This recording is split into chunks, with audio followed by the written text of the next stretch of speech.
Na aula de hoje, o que a gente vai fazer é discutir a aplicação das leis da reflexão que a gente introduziu na aula passada. Tá? Então, para retomar um pouco o assunto, então, o que é a lei da reflexão? Né? O que acontece quando um raio de luz incide numa superfície refletora, né, e depois sai, né, retorna aqui pro mesmo lado de onde ele veio, né? Como é que a gente relaciona a geometria do raio incidente com a geometria do raio refletido? Então isso é a essência da lei da reflexão.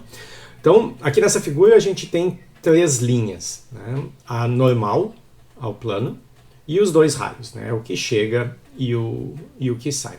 Então, uma parte nem sempre mencionada da lei da reflexão é que essas três linhas, os dois raios e a normal, elas estão contidas no mesmo plano, né? Claro que se eu não tivesse a normal aqui, eu sempre poderia dizer que o raio incidente e o refletido estão no mesmo plano, porque duas linhas sempre vão definir um plano, não importa onde estejam, tá? Mas aqui com a normal isso fica ligado à geometria da superfície, né? Sem a normal, eu poderia ter o plano que passa pelos dois raios, podia ter qualquer inclinação em relação ao espelho, mas quando eu fixo também a terceira linha, a normal, eu tenho um único plano que pode obedecer isso. Tá? Então, além dessas três linhas estarem contidas aqui no mesmo plano, o ângulo com que o raio incidente faz com a normal é exatamente o mesmo ângulo que o raio refletido faz com essa normal. Tá? Então, é a mesma geometria das bolas de bilhar, né? Quando a gente reflete uma bola na parede da mesa de sinuca, ela sai, em teoria, né? Obviamente, porque existem uma série de imperfeições no caminho, na superfície, na borracha, lá na própria bola, mas idealizando um pouco a situação, e a realidade é bem próxima disso, né? O ângulo com que a bola reflete é igual ao ângulo com que ela chega em relação à normal, que no caso é uma linha perpendicular ali com a borda da mesa. É o que a gente usa para projetar e planejar o que vai acontecer com a nossa jogada. Esqueci aqui de começar a gravar. Esse aqui está gravando. Tá bem. Tá, então isso aqui a gente discutiu na aula anterior. E depois, o segundo ponto que também foi discutido na última aula é como a gente pode, então, utilizar a lei da reflexão. Né? Notem, a gente está primeiro discutindo tudo que se refere à reflexão. Então, na reflexão, a luz ela não muda de meio. Quando essa superfície, ao invés de refletora, ela for transparente e permitir que os raios atravessem, a gente vai ter um desvio na linha seguida por esses raios, e o comportamento do raio que vai passar para o outro lado aqui, do raio refratado, no caso, vai obedecer leis diferentes. Então, quando a gente acabar de discutir a reflexão, a gente vai lá e vê o que acontece com a refração.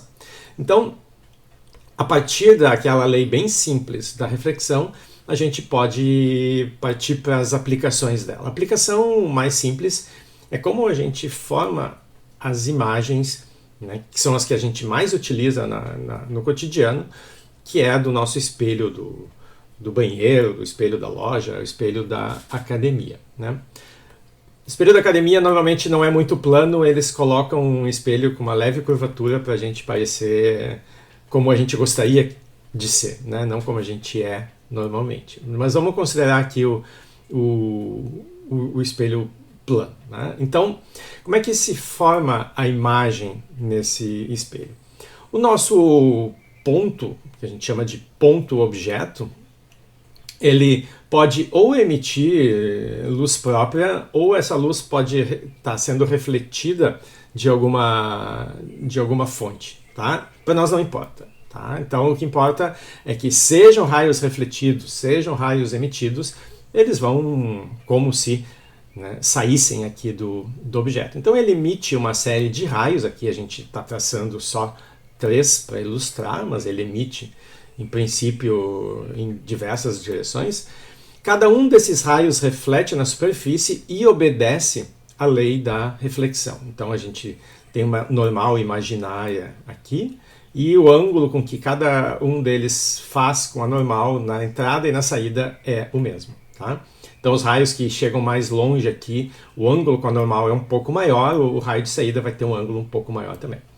Para quem está olhando, né, o que acontece a partir desse ponto aqui, o que observa? Observa, obviamente, os raios que chegam aqui no olho. Então, para o observador, esses raios, se a gente estende eles, é como se eles estivessem saindo desse ponto. Então, a imagem que a gente vê do nosso objeto, ela está aqui dentro do espelho. Então, o objeto, como ele está do lado de onde sai a luz, né, a gente diz que ele é um objeto real. A imagem não tem nenhuma luz aqui passando por esse ponto ou saindo desse ponto, ela está do lado virtual do espelho, tá? Então, no caso do espelho, principalmente do espelho plano, o conceito de real e virtual é bem simples, tá? Então, a nossa imagem vai se formar aqui atrás, né? A gente percebe que o reflexo das 3 linhas vai manter a mesma proporção aqui do lado de trás, que significa que eles vão se juntar num ponto que está a mesma distância para dentro do espelho que o objeto está do lado de fora do espelho. Ou seja, a imagem se forma do lado de dentro, tá?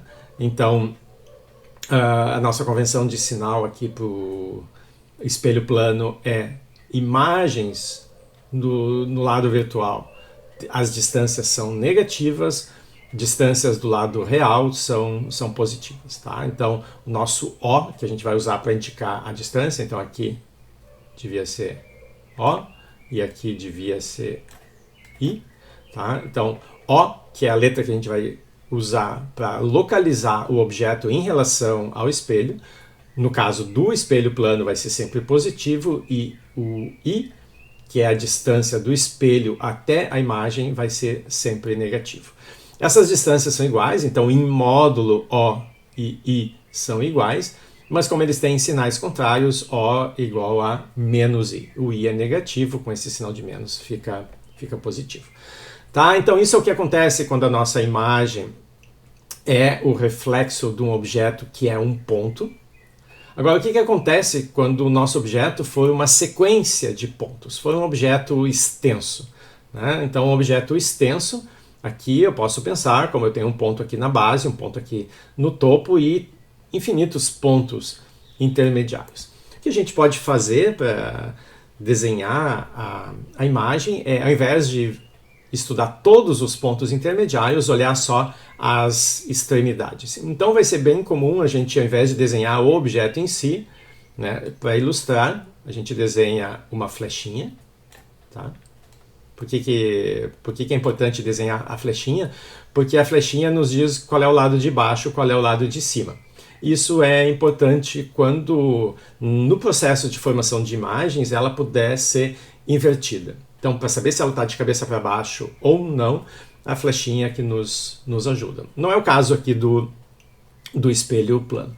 Então, se a gente aplica a mesma coisa que foi feita aqui para um ponto, se a gente aplicar para os 2 pontos relevantes, que é o ponto embaixo e o ponto bem em cima do objeto, a gente vai ver que cada um deles vai formar uma imagem obedecendo a mesma questão de distância aqui, para o lado de dentro. E daqui a gente extrapola que se fizer com os pontos intermediários vai acontecer a mesma coisa. Então, um objeto extenso, a sua imagem vai estar à mesma distância que ele está do espelho. Aqui a gente pegou um caso simples, onde todos os pontos do objeto estão à mesma distância do espelho. Então a mesma coisa vai acontecer com a imagem. Todos os pontos aqui do objeto, da imagem, vão estar à mesma distância do espelho. Mas eu podia ter pegado um objeto deitado aqui. Tá? Então eu vou ter pontos mais próximos, pontos mais distantes. Eu faria a mesma coisa. Vocês vão ter um problema parecido com esse. Não num espelho plano, né, numa situação um pouquinho mais complicada, num espelho curvo. Mas a ideia é a mesma coisa. Vocês vão pegar esse ponto aqui e esse ponto aqui e vão ver aonde que as imagens vão ser produzidas. Né? Aqui nesse caso, a gente vai ter uma coisa assim. Né? Esse ponto que está mais próximo produz uma imagem mais próxima, o ponto mais distante produz uma imagem mais distante. Mas se o espelho não for plano, essa imagem pode ser deformada. Então a flecha essa pode ser menor, pode ser maior, e é isso que a gente vai querer estudar naquele exercício.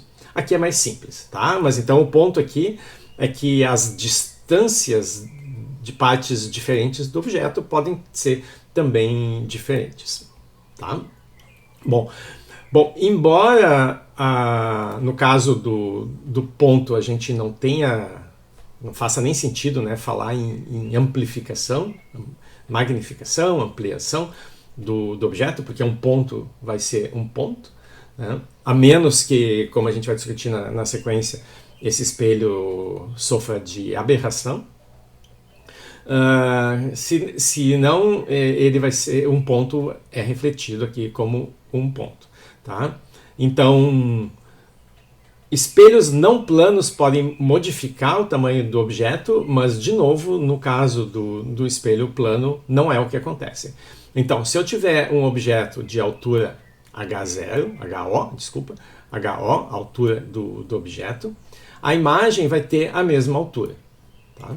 Então, a HI, que é a altura, o tamanho, o comprimento da minha imagem, vai ser igual o comprimento do objeto. A gente pode definir, porque vai ser útil mais adiante, a magnificação, né, o aumento, que aqui no caso não tem. Então, por definição, para saber quanto eu tive de aumento aqui por causa da reflexão, eu pego o tamanho da minha imagem e comparo com o tamanho do objeto. Divido um pelo outro. Aqui, no caso, é trivial, tá? Então, o aumento, a magnificação aqui é 1. O objeto e imagem têm o mesmo tamanho. Então, a gente vai representar por mzinho esse aumento. Quando esse m for negativo, isso vai ter um significado, uma interpretação física. Tá? Vai ser quando a imagem for revertida, quando a ponta de cima passar para baixo e vice-versa. Tá? A gente tem uma inversão na imagem e isso vai aparecer no sinal aqui do M. Mas isso a gente vai discutir na próxima aula. Então, esses conceitos aqui envolvidos na formação de uma imagem, quando o espelho é plano, então a imagem se forma por reflexão, a gente discutiu na aula passada. O que a gente vai fazer hoje vai ser estender a ideia, né, da formação de imagens quando o espelho não é plano. Então, alguns exemplos, né, vocês podem ver aqui. Então, isso aqui é uma famosa gravura do Escher, onde ele segura um espelho esférico. Né? Todos esses casos aqui são espelhos convexos. E vocês veem que... Então, isso aqui basicamente é um enfeite de Natal, né? Então, porque esse espelho não é plano, vocês conseguem perceber as distorções que ele produz ao produzir essa imagem.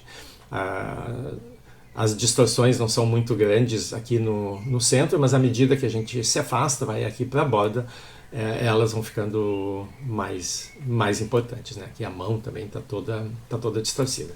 Essa distorção pode ser usada também. Então, por exemplo, no que a gente chama de anamorfose, a gente produz um objeto que é deformado aqui, então tem uma transformação no X e no Y aqui que deforma o meu objeto, mas quando ele reflete nessa superfície cilíndrica espelhada, né, a imagem ela fica como a gente esperaria que fosse, né? Então aqui é o Haroldo, o Hobbes, o companheiro imaginário lá do Calvin, né? Então essa aqui aqui está desenhado como a gente costuma ver nos desenhos, né? Mas aqui o objeto está deformado. A anamorfose ela é usada também não só para destransformar um objeto através de reflexão, mas ela também é usada para fazer a mesma coisa, simplesmente mudando a perspectiva. Então tem vários exemplos, tem vários artistas de rua que fazem desenhos e existe um ponto onde vocês olham esse desenho que ele passa a ter uma perspectiva tridimensional, tá?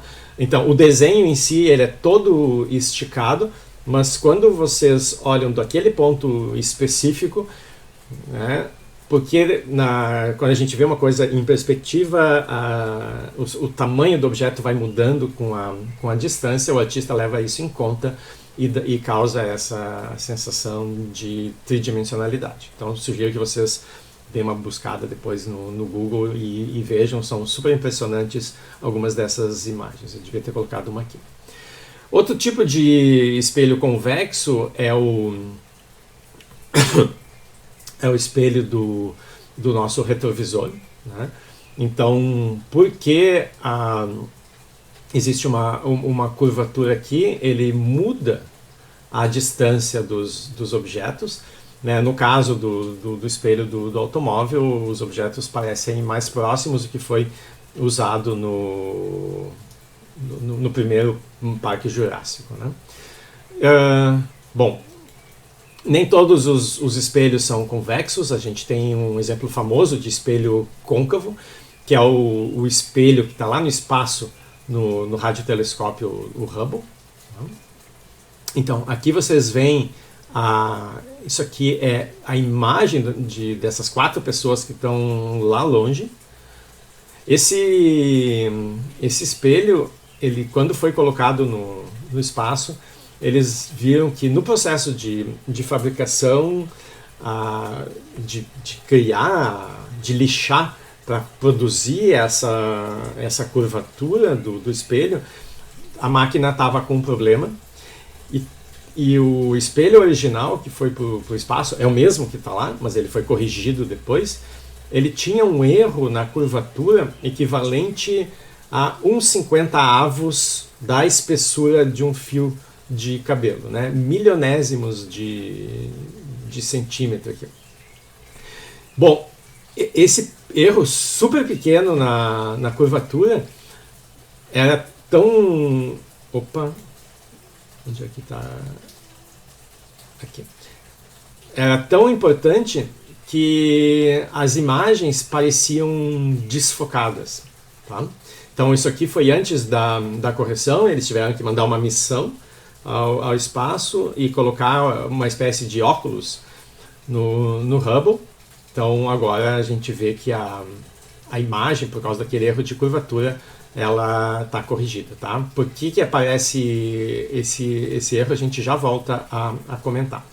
Um outro exemplo de formação de imagens, ou de um problema causado pela formação de imagens, é por causa desse edifício aqui lá em Londres, né? Pelo formato dele, ele é chamado de walkie-talkie, aqueles aparelhinhos que se usavam, ou se usam ainda, né? Quando a gente está num lugar onde não tem acesso pelo celular, que se vocês dependem de rádio para se comunicar. Então, o walkie-talkie ainda é um bom meio de comunicação.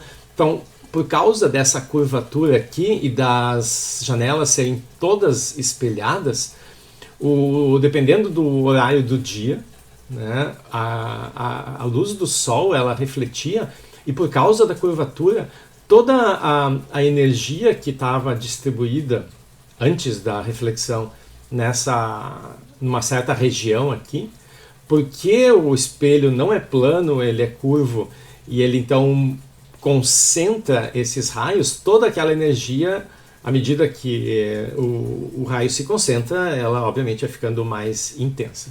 E o problema é que o ponto onde esses raios se juntavam era na rua, aqui em Londres. Claro, o Sol ia se movendo, esse ponto aqui ia andando, e ele era tão quente que o pessoal, para mostrar o problema, chamar a atenção para o problema, levava uma panelinha com ovo, fritava um ovo ali acompanhando o movimento do Sol. Aqui vocês podem ver um carro que estava estacionado, aqui ó, vocês veem aqui que tá saltado aqui um pedaço, deformado, aqui em cima tá torto também. Então isso aqui é um Jaguar, carro bem caro, né, para acontecer esse tipo de problema. Bom, aí, claro, depois eles tiveram que colocar alguma película para diminuir o reflexo e corrigir esse problema. Existem vários problemas parecidos no mundo, né, vários edifícios que foram construídos com uma superfície côncava, sem que o pessoal, sem com que os engenheiros, os arquitetos lembrassem das aulas ali de ótica, né? Porque para que eu vou usar isso na vida, né, professor? Então deu esse tipo de problema e, obviamente, o custo envolvido aqui teria sido evitado se esse problema tivesse sido pensado antes, né, na fase de projeto. Bom, então o que a gente vai discutir na aula de hoje é exatamente esse processo onde os raios chegam, refletem numa superfície e se concentram.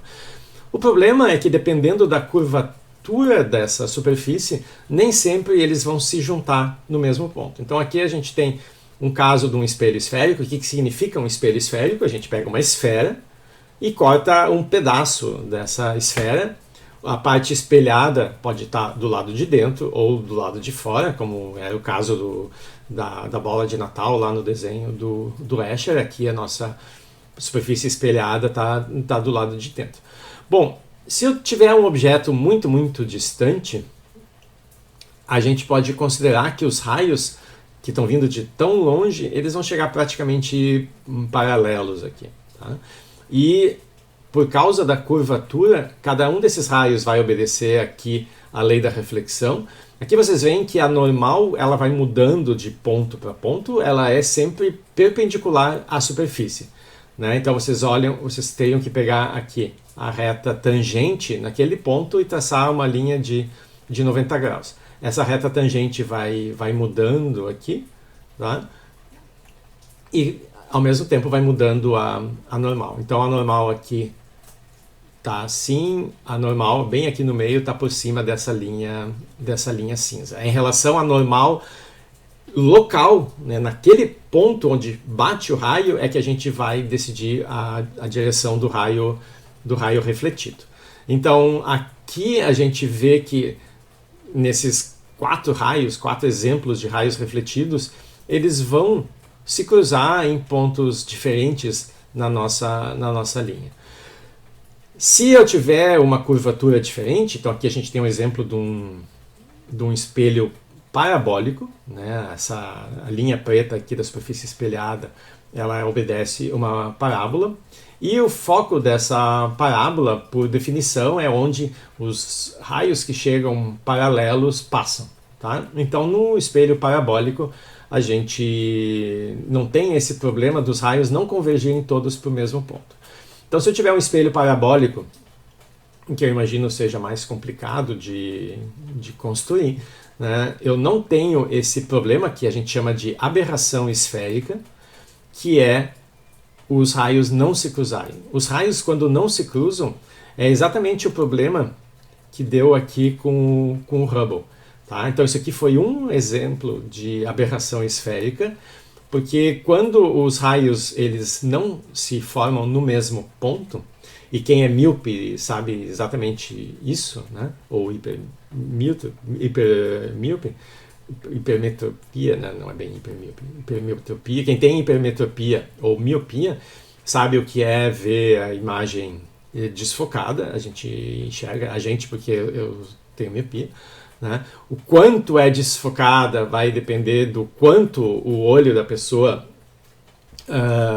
é curvo, ou para mais ou para menos.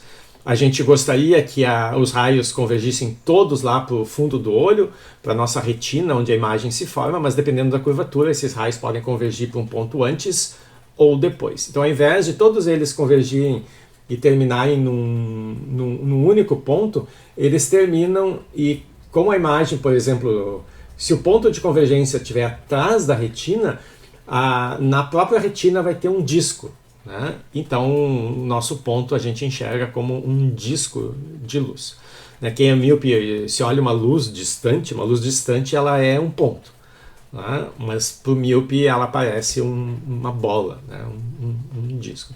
Bom, depois de corrigido, seja no olho, seja no Hubble, a imagem passa a ficar focada novamente. Então, a gente quer evitar esses problemas de aberração esférica. Então, uma maneira é usar uma superfície que ou não tem isso, ou a gente pode ir mudando, né? A nossa curvatura não precisa ser limitada a essas funções mais simples. A gente pode ir mudando a curvatura à medida que se afasta aqui. Isso é simples de fazer nos espelhos de telescópios que se faz hoje em dia, que não é um único espelho gigante, mas é um conjunto de pequenos espelhinhos, cada um deles controlado por computador. Então, dois pequenos espelhos vizinhos ali, eles podem mudar a curvatura. Isso pode ser feito para corrigir esses efeitos de aberração esférica. A gente vai mudando a curvatura com a distância aqui do centro para corrigir isso. Mas isso pode ser usado também fazendo uma correção instantânea para corrigir as distorções da luz ao passar na atmosfera. Então, uma imagem de uma estrela que é um ponto, porque ela está muito longe, mas quando ela chega aqui, ela pisca ou ela está deformada por causa que esse raio foi desviando, porque no meio do caminho encontrou uma poeira, encontrou uma região com uma densidade de ar maior ou menor, e isso faz com que, por refração, isso vá mudando a inclinação. O espelho também pode ter, então, uma correção inteligente para minimizar esses efeitos. Tá? Bom, a gente quer aqui ficar na situação mais simples possível, então a gente vai tratar somente da geometria esférica, porque ela é mais simples. Tudo pode ser feito para outras geometrias, as contas ficam um pouquinho mais complicadas, mas o objetivo aqui é passar a ideia básica. Depois, quando vocês tiverem necessidade, né, fica mais fácil de olhar. Mas, então, como a gente vai ficar com o espelho esférico, a gente tem o problema da aberração. Então, como é que a gente elimina? O que acontece é que a aberração ela é importante quando a gente se afasta aqui do centro. Se eu pegar só os raios que estão bem próximos do meu eixo, eles vão praticamente todos passar aqui pelo mesmo ponto, né, o que a gente chama de foco. É só quando a gente se afasta, quando os raios se afastam aqui do eixo, essa linha cinza aqui é o eixo do espelho, é só quando os raios estão longe do eixo, e aí esses ângulos aqui aumentam, né? Esses ângulos aqui são menores já por causa da proximidade com o eixo. É só quando os raios estão longe do eixo que os efeitos de aberração começam a ficar importantes. Então, para que a gente possa permanecer analisando a geometria esférica, para se livrar dos efeitos de aberração, a gente se livra dos raios que estão longe do eixo.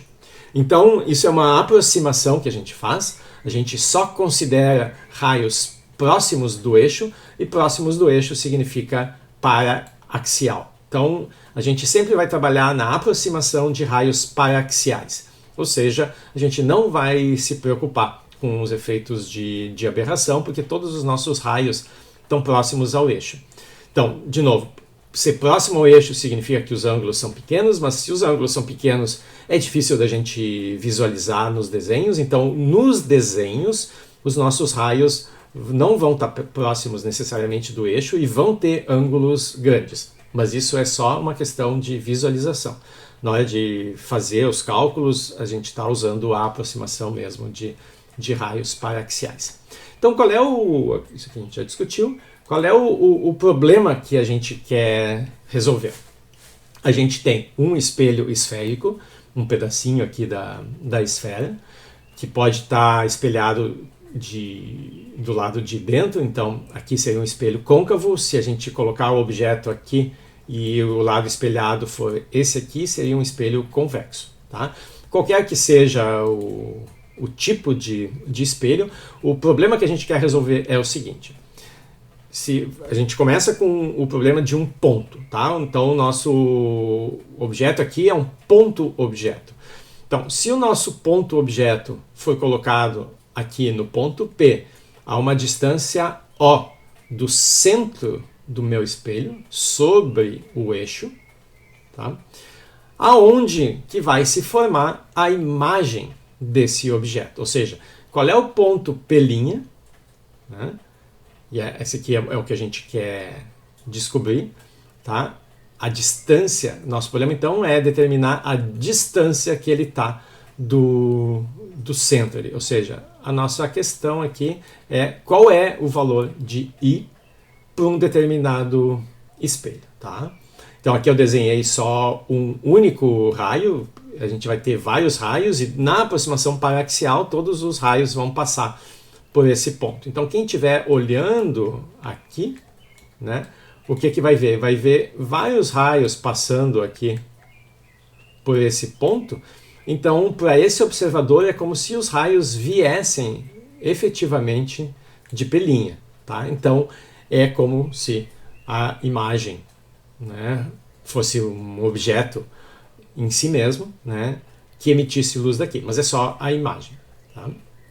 Não tem nada aqui, mas tem luz saindo desse ponto. Então, nesse caso, seria uma imagem real. A imagem poderia se formar aqui, então, para quem está olhando, é como se a imagem estivesse aqui atrás, mas porque a luz sempre fica do lado de cá do espelho, se a imagem se formar atrás da superfície espelhada, essa imagem vai ser virtual, o nosso I vai ser negativo. Tá? Bom, então como é que a gente resolve esse problema? Bom, ótica geométrica a gente resolve com geometria mais a lei da reflexão. É tudo que a gente precisa.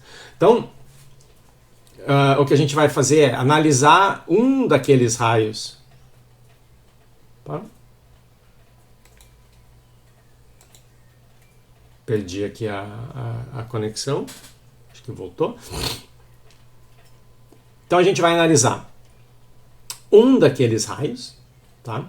Então ele sai do ponto P, onde está o objeto, a distância O. Ele chega aqui no espelho no ponto A, reflete. Quando ele reflete, ele tem que obedecer à lei da reflexão. Então a gente traça essa linha cinza, espero que vocês consigam ver. A gente traça essa normal, se não tiver muito claro na imagem, vocês podem olhar no PDF, lá tem o mesmo desenho. Então a normal aqui, ela é perpendicular à derivada aqui, à tangente, tá? E ela vai chegar nesse ponto aqui em cima do eixo, que seria o raio de curvatura, né? Então, como essa superfície espelhada é um pedaço da minha esfera, todas as normais se juntam no centro da esfera, né? A definição de raio de um círculo de uma esfera é que ele é uma linha normal naquele ponto. Então, no caso da esfera, todas as linhas normais, no caso do círculo, né? Pensem no círculo, todas as normais aqui vão se juntar no centro do meu círculo. Então, aqui, como o nosso espelho é um espelho esférico, a gente fala também do centro de curvatura do espelho. O centro do espelho é esse ponto aqui, é em cima do espelho, mas o centro de curvatura, tá? Que está associado a, se eu continuar aqui a minha esfera, o centro dela vai estar aqui. Então, como isso aqui é o raio de curvatura, a distância desse ponto até a esfera aqui é o raio de curvatura, a gente chama de Rzinho. Então, Rzinho eu posso medir aqui pela linha horizontal, mas se eu andar por cima da normal aqui, desse ponto aqui até o A, também é Rzinho, né? É o raio, qualquer que seja a direção que eu escolha andar e chegar na superfície vai ser a mesma, tá? Então o raio foi refletido no A, ele em relação à normal obedeceu à lei da reflexão, o ângulo que o raio incidente faz com a normal é θ, o ângulo que o raio refletido faz com a normal é θ. Tá? E aí o raio foi refletido e passou de novo aqui pelo eixo. Um ponto que é colocado em cima do eixo, ele vai produzir uma imagem também em cima do eixo. Tá? Depois, quando a gente analisar outros raios que podem ser usados para fazer o desenho de um objeto extenso, a gente vai ver que é o que acontece. Mas, então, um objeto colocado, um ponto colocado em cima do eixo produz uma imagem em cima do eixo. Se eu colocar um objeto extenso, mas todo ele em cima aqui do eixo, a sua imagem vai estar também toda ela em cima do eixo. Mas se eu colocar um objeto extenso que saia do eixo, esse ponto aqui vai estar em cima do eixo, mas esse outro aqui pode não estar. Então, estou colocando num lugar qualquer, né? Eu posso produzir uma imagem assim. Esse ponto aqui fora do eixo, sua imagem fora do eixo. Esse ponto em cima do eixo, sua imagem em cima do eixo. Para nós, por enquanto, a gente está tratando só de um objeto que é um ponto, né? Um ponto-objeto. Então, a imagem em cima do eixo, esse ponto é o nosso P', e a distância de P' até o centro do espelho é o I, que é o que a gente quer determinar. Tá? Então, a gente tem essas três quantidades aqui. Distância do objeto até o espelho, da imagem até o espelho e do raio de curvatura do espelho. E o que a gente vai encontrar é uma equação que relaciona essas três. O R é uma propriedade do espelho, então se eu conheço o meu espelho, eu sei qual é o seu raio de curvatura, então R em princípio é conhecido. Eu decido onde colocar o meu objeto, então eu escolho o O. Então essa minha equação, com essas duas informações O e R, nos permite saber descobrir aonde vai estar localizada a imagem. Tá? Então a gente vai fazer isso usando a geometria dessa situação. Então notem o seguinte, eu vou olhar esse ângulo aqui e esse ângulo aqui. Tá? Bom, então olhem primeiro, vamos olhar primeiro o gama aqui. Então, se eu analiso esse triângulo formado pelo raio P até A, depois de A até P' e depois de P' até P, tá? Vocês estão vendo esse triângulo aqui?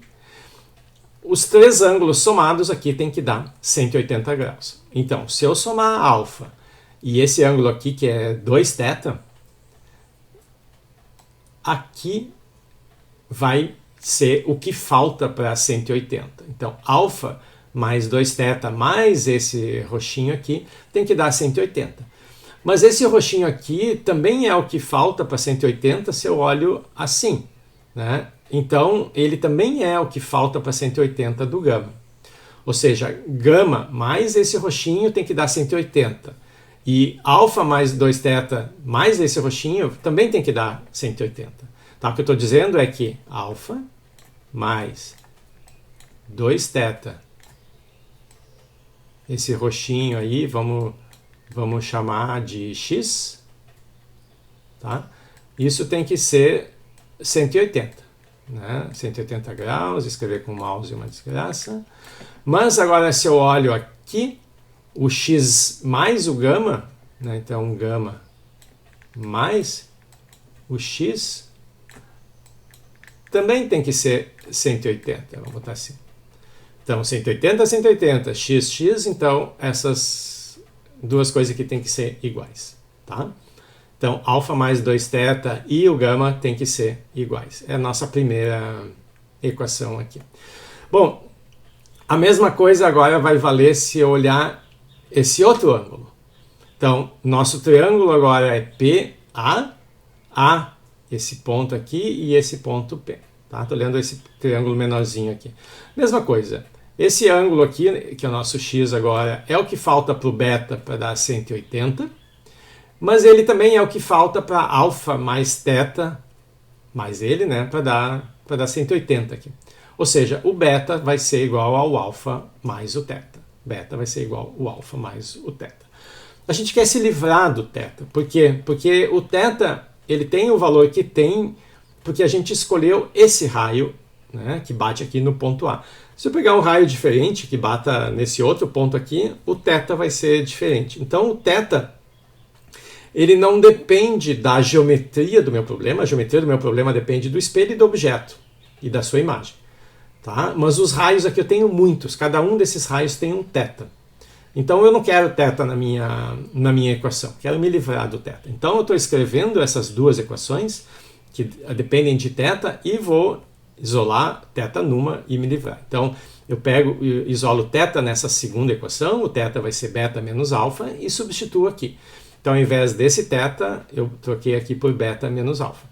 Agora então eu tenho uma equação que é gama, alfa mais 2 vezes beta menos alfa e só aparece gama, alfa e beta, que é no fundo o que eu quero, porque como eu quero relacionar essas três distâncias e essas três distâncias estão relacionadas, o O está relacionado ao alfa, o R está relacionado ao beta e o I está relacionado ao gama, se eu achar uma relação entre os ângulos, depois eu consigo achar uma relação entre as distâncias, tá?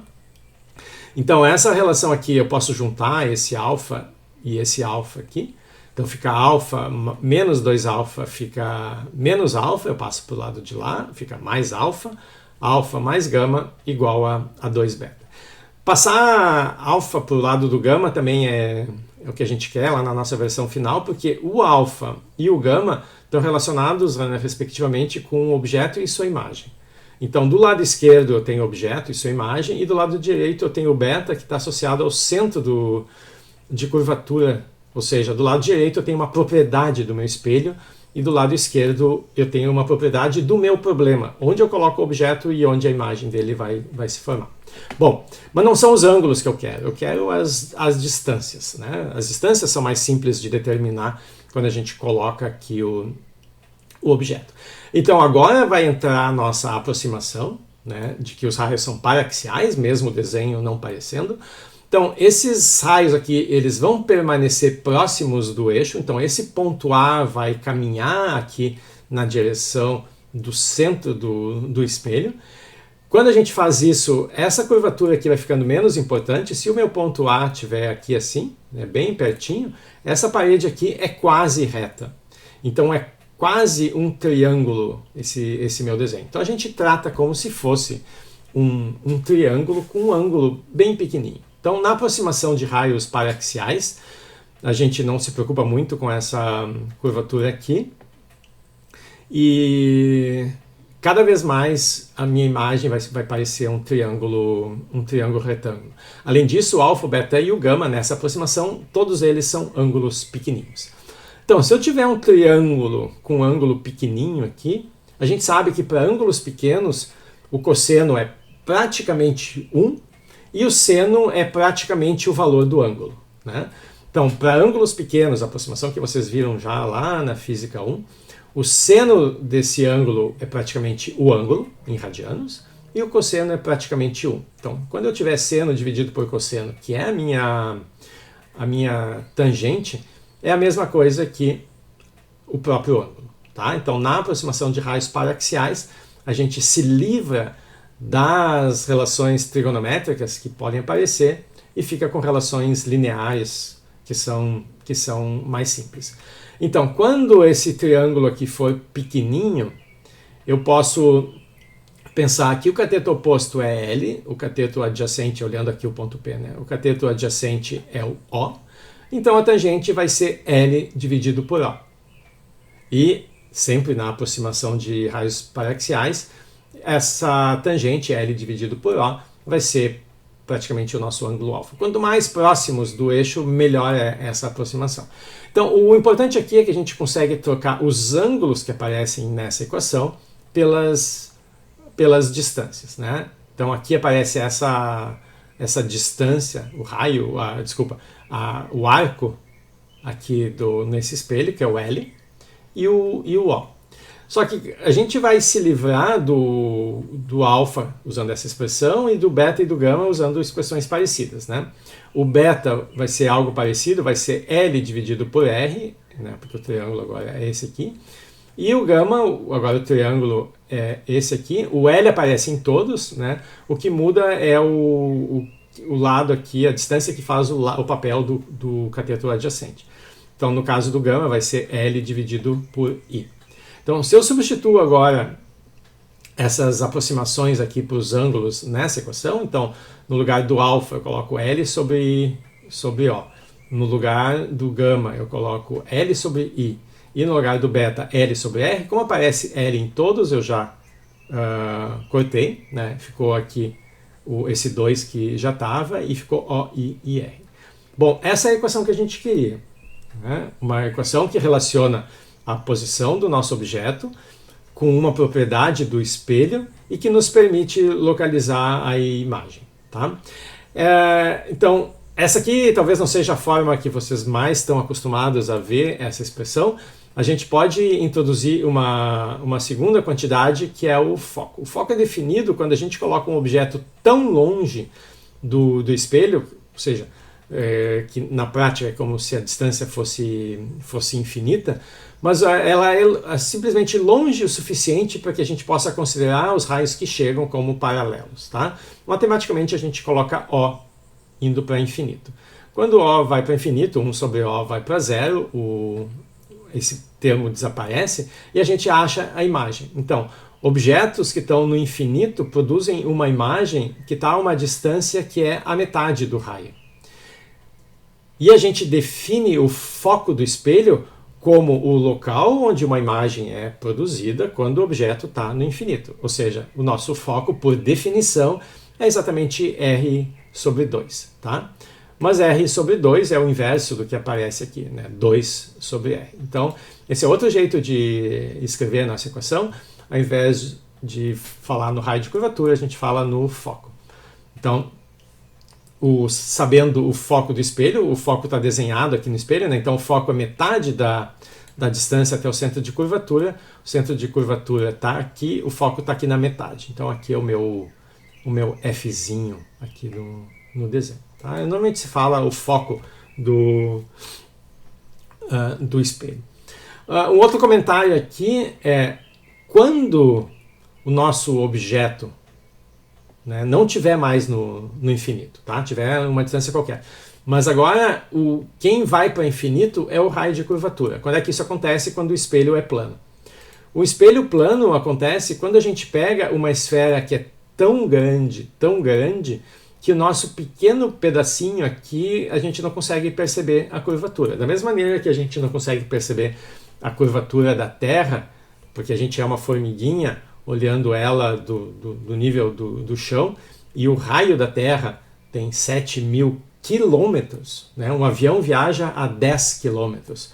O raio da Terra é 700 vezes maior do que isso. Então, a gente, do nível aqui da Terra, a gente não percebe a curvatura, tá? A gente precisa ir para uma altura bem maior para ver isso. Então, quando o raio é grande o suficiente para a gente desprezar essa curvatura, a gente tem um espelho plano. Assim como para algumas pessoas a gente tem uma terra plana. Tá? Mas isso é só porque as pessoas estão limitadas ali a acreditar somente nos seus sentidos. Né? Algo que não faz sentido nenhum. Tá? Então, quando o nosso espelho for plano e o raio de curvatura puder ser tomado muito grande, na prática infinito, quem vai desaparecer é o termo do lado direito. Quando o raio de curvatura vai para infinito, o foco também vai para infinito, 1 sobre infinito vai para zero.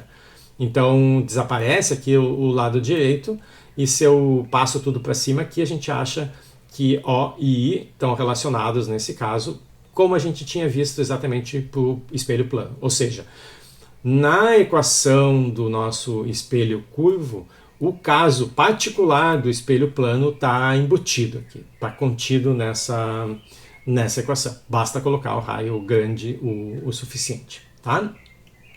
E eu já mencionei, mas é bom a gente enfatizar a nossa convenção de sinal. Né?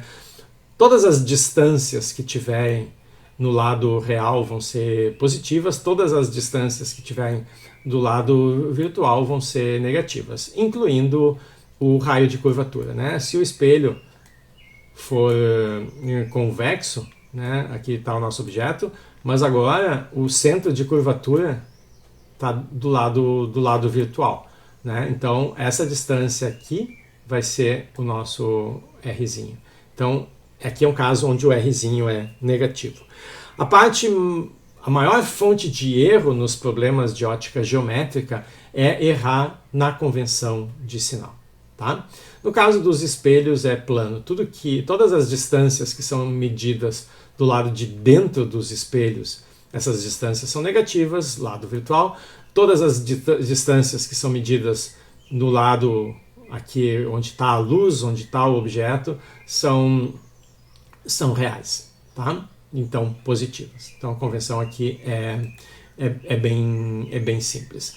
E para terminar a aula de hoje, a gente pode discutir, além desse método analítico, algébrico, para determinar a imagem, né? Então, aqui a gente coloca todos os elementos que a gente tem na nossa equação e localiza o objeto.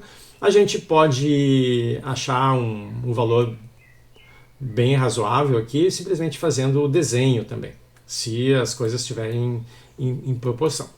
Então, para localizar geometricamente onde vai estar o nosso objeto, a gente pode usar alguns raios particulares que são úteis para determinar a localização da imagem. Então, aqui vocês notam que, embora o meu objeto seja extenso, a gente sabe que se ele está perpendicular aqui ao eixo do espelho, a imagem dele também vai aparecer perpendicular, então a gente olha a ponta aqui da minha seta, né? Aonde vai estar a imagem dessa ponta. A seta é o meu objeto, a gente vai olhar então alguns raios úteis, né? Então, o raio 1 aqui, ele chega paralelo, então ele se aproxima paralelo ao eixo do meu espelho e passa, por definição, os raios paralelos passam pelo foco. Então aqui é o foco do meu espelho, né? O foco vai estar na linha tracejada, que é o que a gente chama de eixo do espelho. Então ele passou pelo foco. Existe uma outra hipótese aqui de que esses raios de luz eles são reversíveis. Então, se o raio vermelho aqui está chegando paralelo e saindo aqui, se agora eu tiver a luz vindo daqui, passando exatamente por cima aqui desse vermelho, quando ela refletir, ela vai ter que passar por cima aqui do raio vermelho. Então, os raios a gente não precisa nem desenhar uma flechinha, até pode, né, indicando que saiu daqui e chegou aqui, mas se ele saísse daqui, ele chegaria aqui. Ou seja, na hora de traçar raios, raios são reversíveis, pode ser em qualquer um dos sentidos, tá? Bom, então, o primeiro raio é esse que chega paralelo e passa pelo foco, mas eu tenho um parecido com esse, que é o terceiro aqui, que ele passa pelo foco e, portanto, sai paralelo. Ou se ele viesse daqui, ele chegaria paralelo e passaria pelo foco também.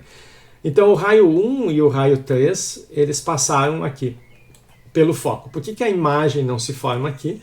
Porque a imagem, né, não é a imagem de um objeto que está lá no infinito, mas é de um objeto que está aqui a uma distância finita do meu espelho. Tá? Então, esses raios eles vão se cruzar de novo aqui nesse ponto.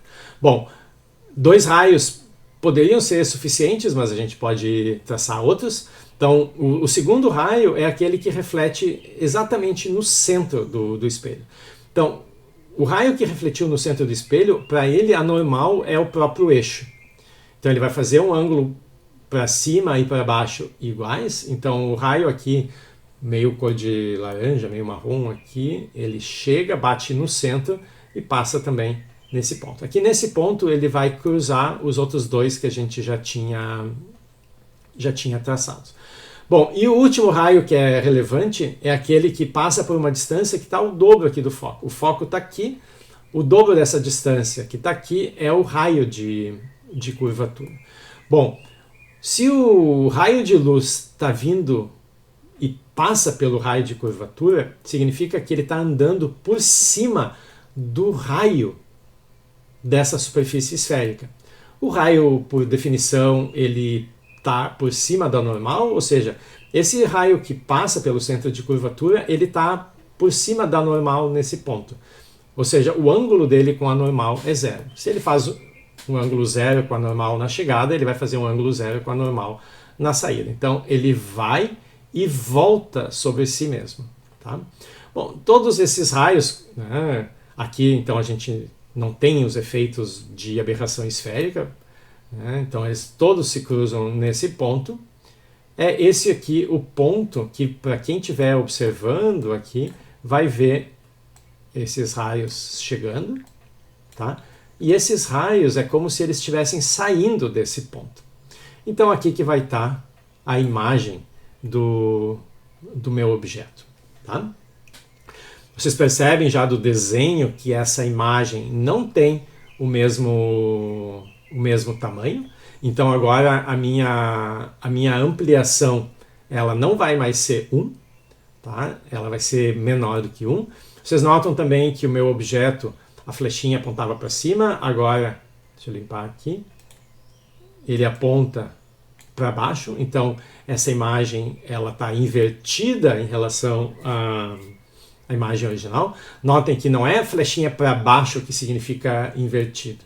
Né? Se o meu objeto tivesse a flechinha para baixo, a sua imagem tem flechinha para baixo, não tem inversão nenhuma. Então a inversão significa que a flechinha é no sentido contrário ao do objeto original. Então quando a flechinha muda de sentido, é que a gente fala de fato numa inversão da imagem.